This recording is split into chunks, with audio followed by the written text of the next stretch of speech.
Daniel was already an elderly man when Darius the Mede took control of the empire. Yet his reputation as a man of integrity and faithfulness to God remained intact. He wasn't just respected, he was admired. So wise, so distinguished in spirit, that Darius decided to place him over the entire kingdom. But this promotion stirred up envy. The other governors and satraps couldn't stand to see a foreigner in such a high position. They began conspiring against Daniel. They began searching for flaws, administrative errors, any reason to bring him down, but they found nothing. The only thing they could use against him was his devotion to God. And that's exactly where they attacked. They convinced the king to sign a decree forbidding anyone from making a petition to any god or man except the king himself for 30 days. Anyone who disobeyed would be thrown into the lion's den.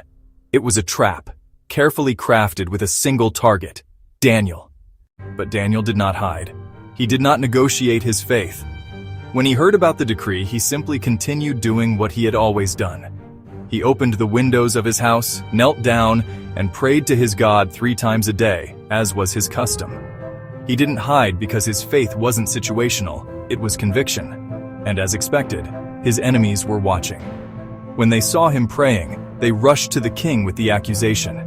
Darius, realizing he had been manipulated, was deeply distressed. He tried in every way to save Daniel, but the law of the Medes and Persians was irrevocable. At sunset, the decree had to be fulfilled. Daniel was thrown into the lion's den. The king, anguished, couldn't sleep. He fasted. He refused entertainment. His spirit was troubled. A pagan king, who barely knew the God of Israel, was filled with anguish because of the faith of a righteous servant. Heaven was silent, but judgment was about to become testimony. At daybreak, Darius rushed to the den and cried out in a trembling voice, "Daniel, servant of the living God, has your God, whom you continually serve, been able to rescue you from the lions?" And from the darkness, Daniel's voice echoed with life, "O king, live forever. My God sent his angel and shut the lions' mouths, and they did not harm me." It was an undeniable miracle. Daniel came out unscathed, without a single scratch, because he had trusted in God. The men who had plotted against him, along with their families, were thrown into the same den. And before they reached the floor, the lions had already crushed them.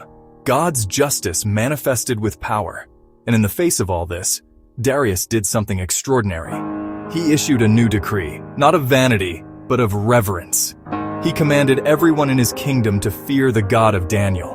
This chapter isn't just about deliverance, but about consistency.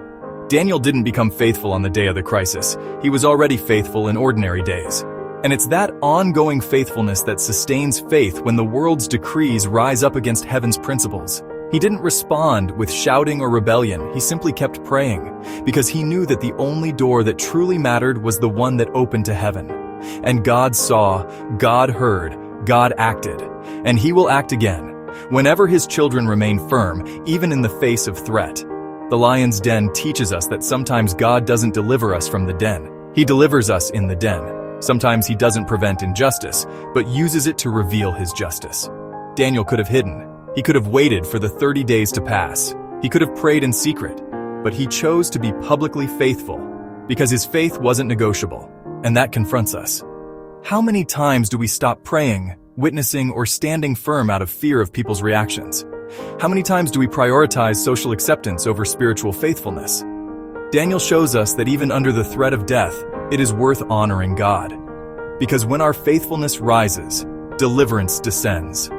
And more than delivering, God reveals himself. At the end of the chapter, we see that Daniel prospered during the reign of Darius, and also during the reign of Cyrus, king of Persia.